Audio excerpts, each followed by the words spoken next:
আজ আমরা বানাবো বাঙালিদের খুব ট্র্যাডিশনাল একটা রেসিপি, শুক্তোর রেসিপি। অনুষ্ঠান বাড়ির মতো কিভাবে শুক্তো রান্না করা যায় চলুন তাহলে দেখে নেওয়া যাক। তার আগে চ্যানেলটাকে প্লিজ সাবস্ক্রাইব করে নেবেন।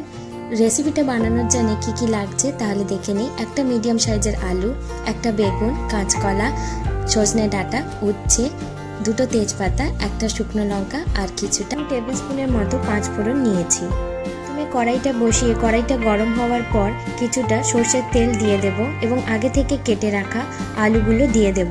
সামান্য হলুদ দিয়ে আলুগুলোকে লাল লাল করে ভেজে নেব।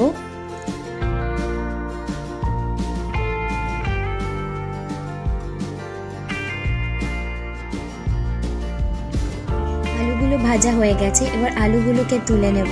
নিয়ে আরেকটু তেল দিয়ে আগে থেকে কেটে রাখা কাঁচকলাটাকে ভেজে নেব। এইভাবে একটা একটা করে সব সবজিগুলোকে আলাদা আলাদা করে ভেজে নেব।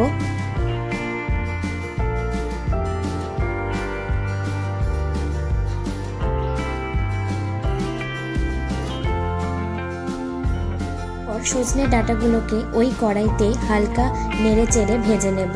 ভেজে তুলে রেখে আরেকটু সামান্য পরিমাণ তেল দিয়ে বেগুনগুলোকে হালকা করে ভেজে নেব।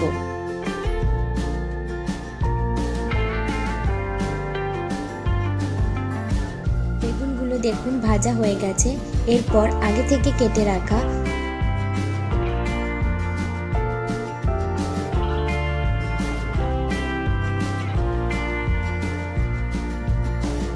সামান্য হলুদ দিয়ে উচ্ছেগুলোকে ভেজে তুলে নেওয়ার পর ওই কড়াইতে পরিমাণ মতো সর্ষের তেল দিয়ে দেব। এখানে আমি 2 টেবিল স্পুনের মতো সর্ষের তেল দিয়েছি।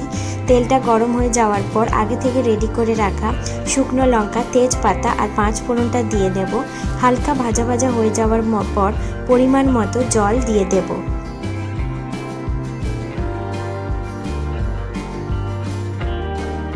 জলটা দিয়ে এতে 2 টেবিল স্পুনের মতো নুন এবং 1 টেবিল স্পুনের মতো হলুদ দিয়ে ভালো করে মিশিয়ে নিয়ে জলটাকে চাপা দিয়ে 5 থেকে 7 মিনিটের জন্য ফুটতে দেব।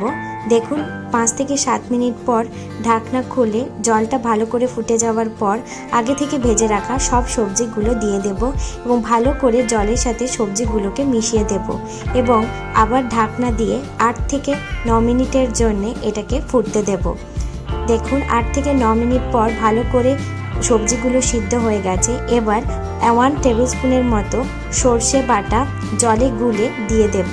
দিয়ে আরও কিছুক্ষণের জন্য 5 থেকে 7 মিনিটের জন্য এটাকে মিডিয়াম ফ্লেমে ফুটতে দেব এবং ফোটা করেই তৈরি হয়ে যাবে বাঙালিদের খুব ফেভারিট একটা ডিশ, শুক্তো। আপনাদের রেসিপিটা কেমন লাগলো কমেন্টের মাধ্যমে জানাবেন। আমি পারো, আপনারা দেখছেন পারোর রান্নাঘর। ভালো থাকবেন, সুস্থ থাকবেন, ভালো ভালো রান্না করতে থাকবেন। চ্যানেলটাকে সাবস্ক্রাইব করবেন। বাই।